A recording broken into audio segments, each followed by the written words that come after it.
the monument was physically a rallying point. It was like a magnet that attracted people from all over the country because it was a symbol of Latvia's past, of our independence, and in the 80s it became a symbol of a hope for a future, that independence would return.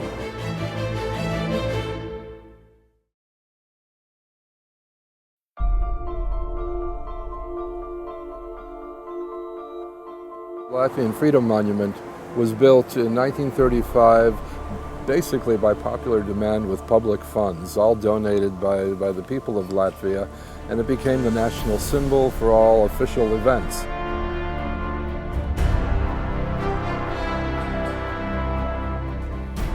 In the 30s, after the statue was built, people started affectionately referring to her as Milda. She holds up the 3 stars that symbolize the 3 historical regions of Latvia. And beneath are all of the people who literally laid the foundation for the country.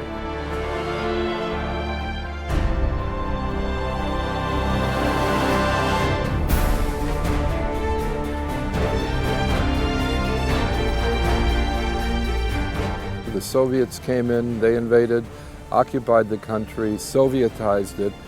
The Nazi Germans came in 1941, pushed the Soviets out, and then a few years later, the Germans were pushed out once more and the Soviets returned for the final and the last occupation.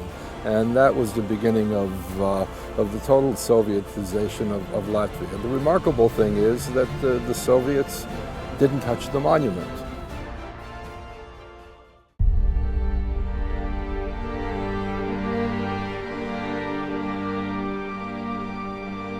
The only Latvians who dared go to the monument and place flowers were those who wanted to make a political demonstration of it and who were willing to sacrifice themselves and go to prison.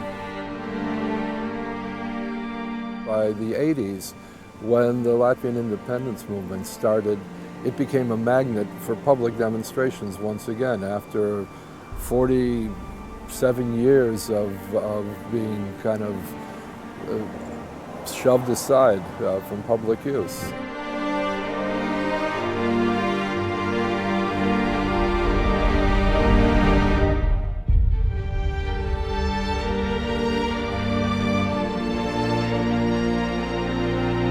In 1989, the Baltic Way, 2 million Latvians, Lithuanians, and Estonians formed the human chain from the 3 capitals.